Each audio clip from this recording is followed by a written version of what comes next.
Fala pessoal, tudo bem? Tudo na paz? Vamos então corrigir mais uma prova aqui, tá? Prova do Ministério Público do Estado do Rio Grande do Sul, tchê! Tá? Temos aqui a prova de técnico do Ministério Público, área de informática. Então, vamos que vamos, tá? Instituto OACP é a nossa banca, né, gente? Antes de mais nada, vamos passando aqui. Essas aqui são as questões de noções de direito e legislação. Tá, vamos lá. Depois nós temos aqui a nossa querida língua portuguesa, tá? Um texto relativamente longo, né? Meia página aí, tá? Para variar, tá, pessoal? Nós vamos então começar pelas questões, pela leitura das questões, ver quantas questões aqui de fato vão exigir a leitura do texto na íntegra, e aí sim, né, tá? Se preciso for, faremos a leitura do texto na íntegra, na verdade nós vamos fazer, óbvio, tá? Mas é bom que você esteja treinado para isso, sempre. Seja o Instituto OACP, gente, ou qualquer outra banca, tá? Mas o Instituto OACP, ele tem muito essa característica, né, de colocar textos mais longos, tá? Os concursos, então, de nível superior, nem se fala. Mas, assim, ó, mas são textos longos mesmo, tá? De verdade. Então, tome muito cuidado, tá? Não, às vezes, você tem ali, que nem aqui, daqui a pouco uma prova de 10 questões, vamos ver quantas serão de interpretação e que exigirão, tá, a leitura do texto na íntegra, beleza? Vamos lá. Questão de número 11. Diz assim: assinale a alternativa que analisa corretamente o emprego dos sinais de pontuação no texto. Gente, isso aqui é questão de pontuação, tá? Ele vai te dar um trecho e vai falar por que tem aquele sinal de pontuação. Então, é uma questão de gramática. Em relação ao termo isso, presente no primeiro parágrafo, assinale a alternativa correta. É um pronome X, é um advérbio X, pode ser substituído por tal coisa, pode ser substituído por tal coisa, retoma tal coisa. Bom, então aqui é uma análise do termo isso dentro de um parágrafo do texto. Ai, Dani, então eu vou precisar da leitura do primeiro parágrafo. Tá, tudo bem, é um trecho do texto, não é o texto na íntegra por enquanto, né? Então, eu não poderia considerar, até porque o isso, ele é um elemento de coesão, né? Um elemento de coesão referencial anafórico, a gente fala um pouquinho dele depois, não tem aqui por que classificar essa questão como uma questão de interpretação. Segue para a questão de número 13. Questão de número 13 diz assim: a partir da leitura do texto, é correto afirmar que... Aí sim, né? Então, aqui nós temos uma questão de interpretação de texto, que vai exigir, aparentemente, a leitura do texto na íntegra. Depois, questão de número 14, diz assim: assinale a alternativa que analisa corretamente as palavras destacadas em a ciência mostra benefícios claros, depois o claro, tecnologia é indispensável. Aí diz que são adjuntos adnominais, adjuntos adverbiais, estabelece concordância, função de modalizar o discurso e depois expressa o mesmo sentido que em olhos claros e tons claros. Então, de uma certa forma, vocês vão ver que isso aqui também é uma questão de gramática, tá? Então, esquece a questão de número 14. Questão de número 15. Assinale a alternativa que analisa corretamente a formação e ou grafia de algumas palavras. Então, a gente tem ali ó, a questão de hífen, questão do hífen, depois questão de derivação prefixal, indispensável, depois o prefixo in, e depois aqui, né, nós temos processo de composição, tá? Com a junção das palavras, tal e tal. Gente, é processo de formação de palavras, envolvendo um pouco também a grafia, né? Tá? A ortografia, porque não, a grafia correta de algumas palavras. Não dá para dizer que isso aqui é uma questão de interpretação de texto, né? Não. Então, vamos lá, seguimos a vida. Você viu só como é importante fazer isso? Considere o excerto. Claro, a tecnologia é indispensável no mundo atual e pode ser, tá? Muito bem. Assinale a alternativa que a reescrita apresentada modifica substancialmente o sentido veiculado pela expressão destacada. Então, é uma questão de reescrita, você vai ter que ver aquela em que a gente está fazendo uma alternância, uma alteração ali, né, na verdade, né? Ó, porque ele diz apresentado modifica substancialmente o sentido veiculado aqui, tá? Então, Isso aqui é uma questão de sentido, de uma certa forma ela envolve um pouquinho a interpretação desse trecho. Eu não preciso da leitura do texto todo para responder a essa questão, tá? Vamos lá. Próxima, questão de número 17, tá? Assinale a alternativa que fornece, entre parênteses, um sinônimo para o termo destacado. De novo, né, gente? Questão de valor lexical aqui, de sinônimos, de sentidos próximos das palavras, ou por que não o mesmo sentido. Depois, em relação aos termos destacados trata-se de construir um ambiente que, questãozinha envolvendo empregos do que e do se. Muito bem. Questão clássica, aliás, da prova da Banca Instituto OACP. Você que está se preparando aqui conosco já sabe disso, mas vale reforçar. Instituto OACP, tá, gente? Ele pede sim, tá? Questões envolvendo o emprego do que, o emprego do C ou o emprego dos dois, tá? Como nós temos aqui também. Legal que eu falei emprego dos dois, são 4 aqui, né? Emprego do que, emprego do C ou emprego dos dois, tá bom? Vamos lá. Depois a gente fala um pouquinho melhor dele, tá? Questão deles, na verdade, né? Do que e do C. Questão de número 19. Assinale a alternativa que apresenta uma reescrita gramaticalmente correta, mais uma questão de reescritura, ó. Gramaticalmente correta, ainda que com mudanças de sentido. Então, olha só, tá? Ele vai te dar um trecho. Ó, para o excerto, a aprendizagem significativa acontece quando há espaço para a reflexão. Ele não quer saber se o sentido é mantido ou não, muito pelo contrário, até está dizendo assim, ó, ainda que com mudança de sentido. Mudou o sentido, dane-se, eu quero saber se a frase gramaticalmente está correta. É isso que ele quer, tá, gente? Então, depois falaremos melhor, mais uma questãozinha de gramática, que também envolve um pouquinho o valor semântico. E em relação à organização geral do texto, não é correto afirmar que, tá? Então, olha só, aqui sim, né? Aqui a gente pode falar, né, que é uma questão de interpretação de texto. Das 10 questões, gente, 2 são questões envolvendo a interpretação do texto, tá? Digamos de uma maneira assim mais completinha, né? O texto na sua íntegra. Então, o que eu faria? Que é a dica que eu dou para você sempre. Não comece pelas questões de interpretação. Cara, tu tem 8 questões ali que tu não precisas da leitura do texto. Garante essas 8 questões, tá? Mata essas 8 questões aí e depois trabalha com aquelas 2 que envolvem ali a interpretação do texto. É muito melhor, tá? Por quê? Porque, cara, vamos lá, se eu tiver que chutar uma ou outra em função de tempo na minha prova, é melhor que eu chute 2 aqui no máximo, não as outras 8 que eu poderia ter feito, né? Então é aquilo que a gente fala, e não é à toa que aqui no PGF a gente faz muitas provas com vocês, muitas questões para que vocês se familiarizem, para que vocês vejam na prática como que vocês devem proceder durante a prova de vocês. Eu tenho certeza que isso aqui vai fazer muita diferença na hora da tua prova, tá bom? Então, vamos lá. Olha só, vamos imaginar o seguinte, tá? Até para seguir uma lógica bonitinha, digamos assim, aqui, o prof vai começar pela leitura do texto, tá? Então, vamos imaginar que nós já terminamos as 8 questões de gramática. Estamos naquele momento que nós vamos fazer, então, agora as questões que envolvem interpretação textual, beleza? Muito bem. Então, agora eu tenho 2 questões que envolvem interpretação. O que eu faço? Vou direto para o texto? Não.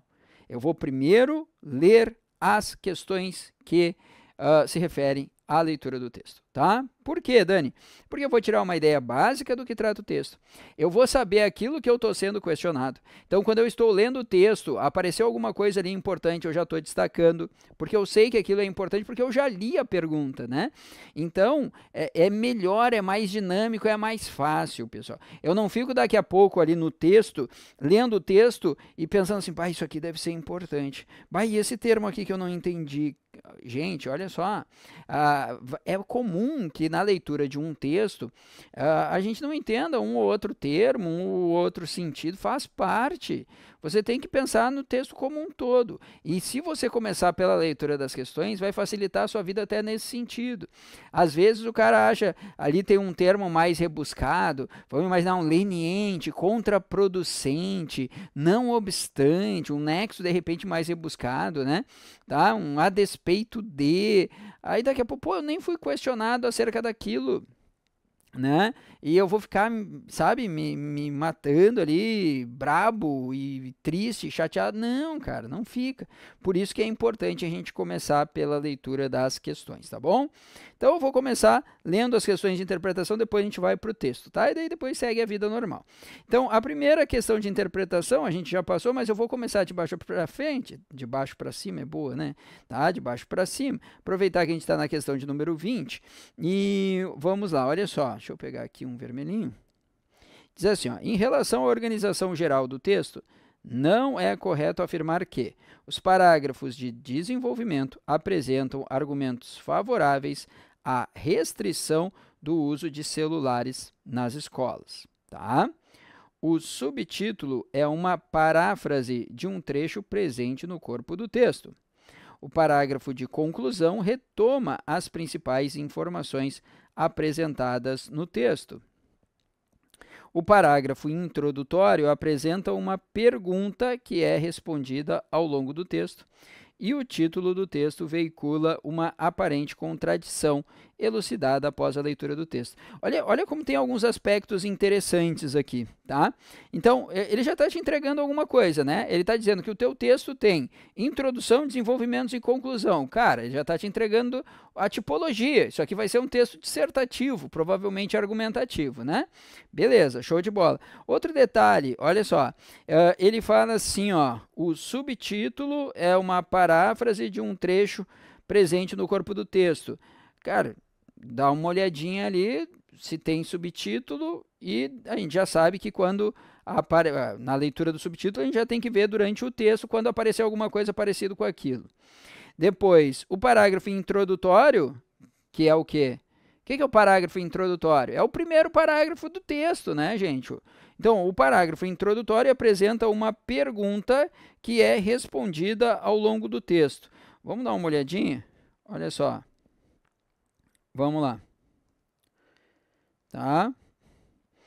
Ele diz que é o parágrafo introdutório, não é o título, né? Onde é que está o parágrafo introdutório, gente? Está aqui, ó.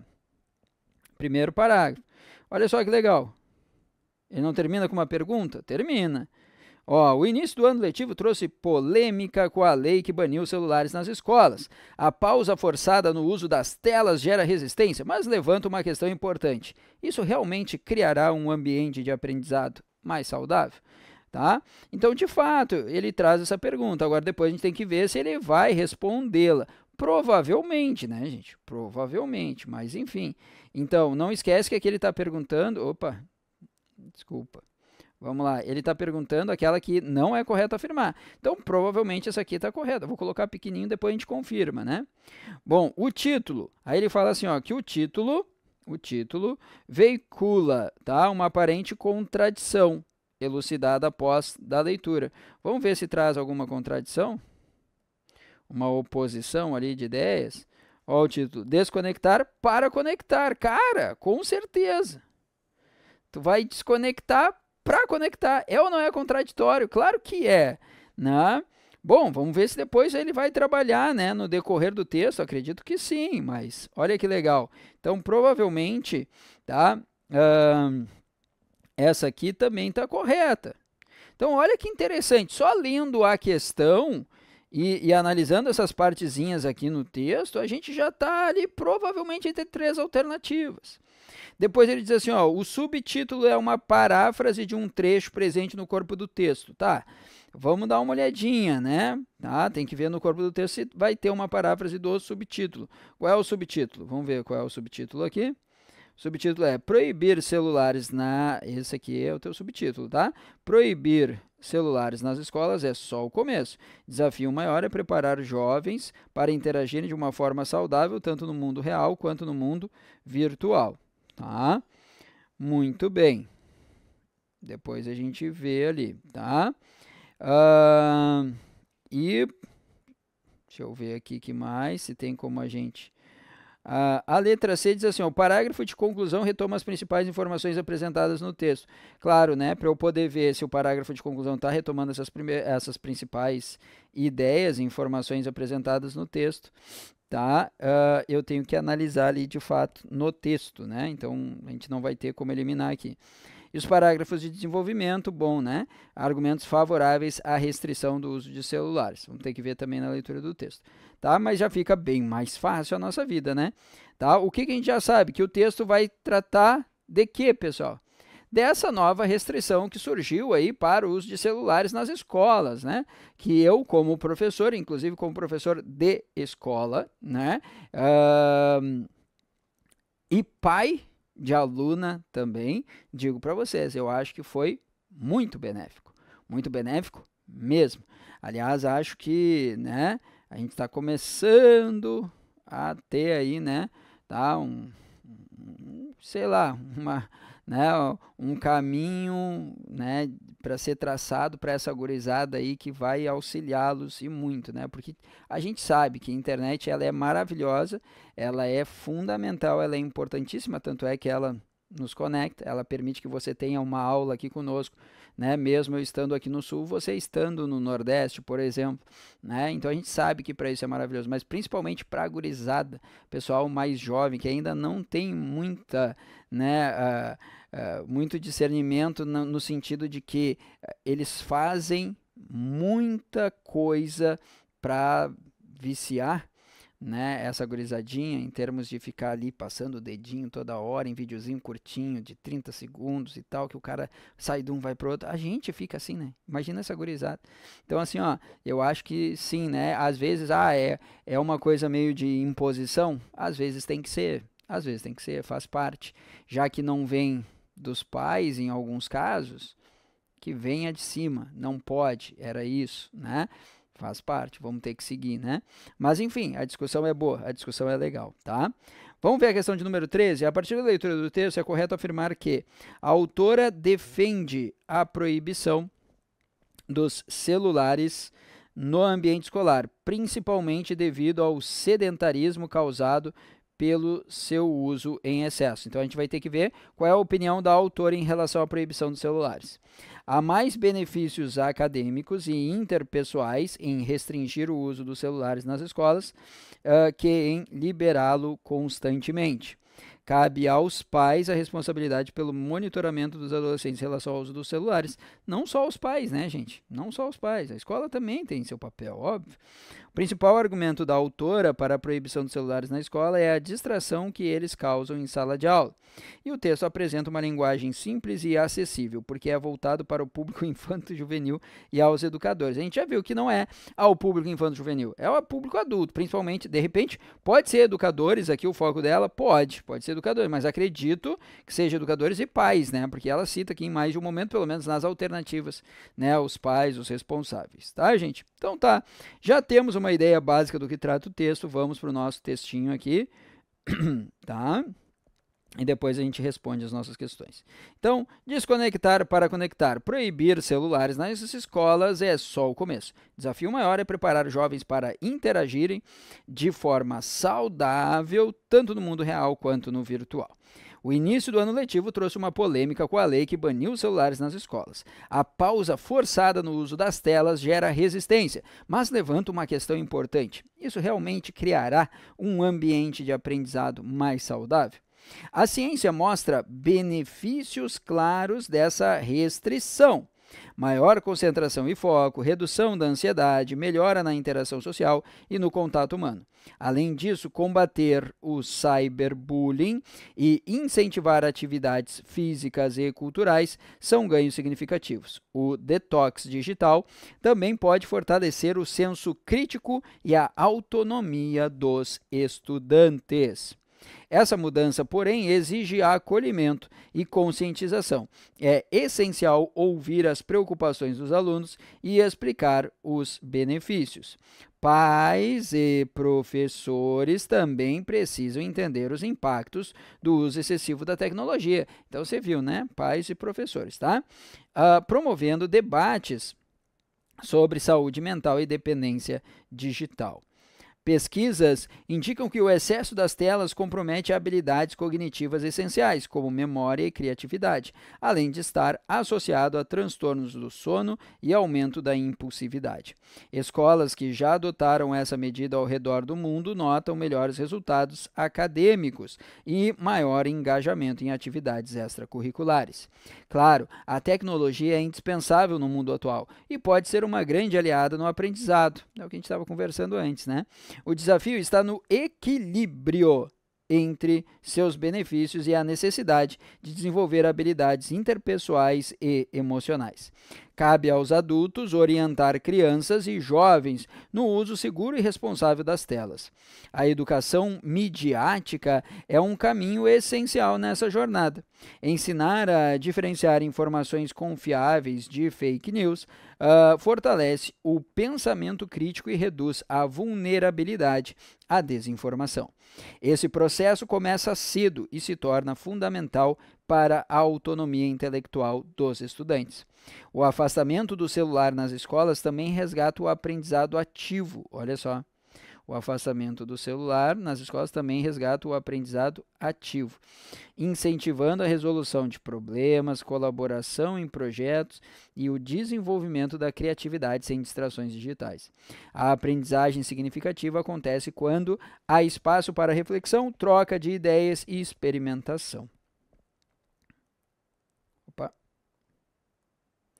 Reduzir o uso dos celulares contribui para um futuro mais saudável, tanto para os estudantes quanto para os seus relacionamentos. Mais do que proibir a tecnologia, trata-se de construir um ambiente que desenvolva habilidades essenciais para a vida e o mercado de trabalho, como empatia, resiliência e argumentação. A discussão sobre o uso dos celulares na escola vai além de evitar distrações em salas de aula. É uma oportunidade de repensar o papel da escola e o tipo de sociedade que queremos construir. A proibição é apenas o começo. A proibição é apenas o começo. O verdadeiro desafio está em preparar os jovens para interagirem de forma saudável, tanto no mundo real quanto virtual. O que é isso aqui? Isso aqui é uma paráfrase disso aqui. Muito bem. Os jornais Joca e Tino Econômico, voltados ao público infanto-juvenil e seus educadores, acompanham temas atuais como o brain rot, ou seja, o apodrecimento cerebral, causado pelo consumo excessivo dos conteúdos digitais de baixa qualidade. Na verdade, a conclusão traz uma informação nova, né? Não retoma Não retoma os assuntos principais abordados no texto, né, gente? Ele lança aqui, né, uma nova situação, né? Uma nova informação. Então, por que isso é importante? Você viu lá, né? Você sabe por que é importante. Então, olha que legal. Vamos lá. Questão de número 13. A autora defende a proibição principalmente devido ao sedentarismo, não é em função do sedentarismo, várias coisas na verdade, né? Tá, claro que ele diz que vai incentivar também a questão da prática de atividade física, mas também alguns prejuízos em termos de memória, um monte de coisa que causa o uso excessivo do celular. Há mais benefícios acadêmicos interpessoais em restringir do que em liberá-lo constantemente. Perfeito. Gabarito letra B de Brasil. Tá? Sem sombra de dúvidas. Cabe aos pais, pais e educadores. Tá?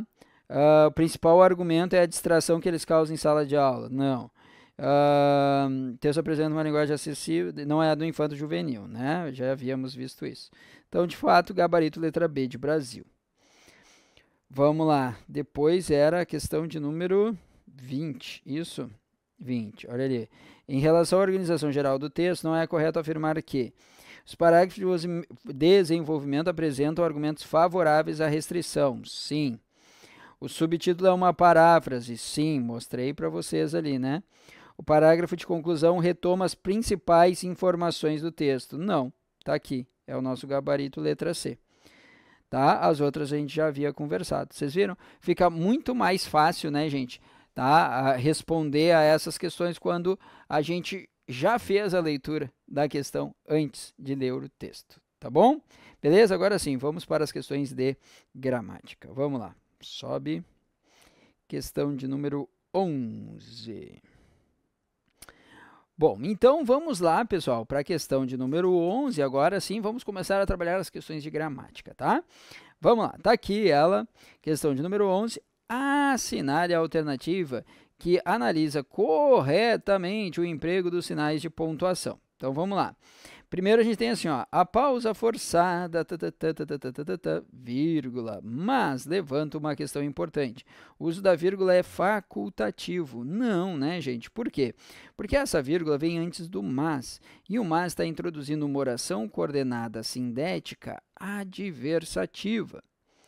E aí, quando eu tenho uma oração coordenada sindética adversativa, a regra geral, antes dela, nós vamos utilizar uma vírgula de caráter obrigatório.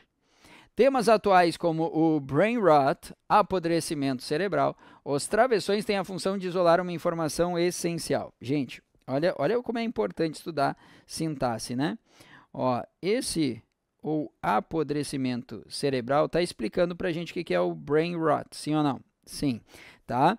Então, ele tem um valor explicativo, ele tem um valor de aposto aqui, né? Tá? Se ele tem um valor de explicação, não é termo essencial, principalmente se ele tem um valor de aposto. Aposto não é termo essencial da oração, ele é termo acessório. Aposto, adjuntos, vocativo, tá? É tudo termo acessório. Tanto é que se eu quiser tirar, eu posso, tá errada também. Os jornais Jockey e Tino Econômico acompanham temas atuais como o brain rot, entre aspas. A expressão destacada indicam ironia por parte da autora. Não, gente. Por que eu estou utilizando aspas aqui? Porque isso aqui é um estrangeirismo. Estrangeirismo. Lembra, fazer o uso de palavras de outra língua num texto em língua portuguesa. Aí a gente tem que marcar por aspas, tá? Então não é ironia coisa nenhuma, né? Tá? Até porque ela está dizendo brain rot é o quê? É o apodrecimento cerebral. E é isso aqui mesmo.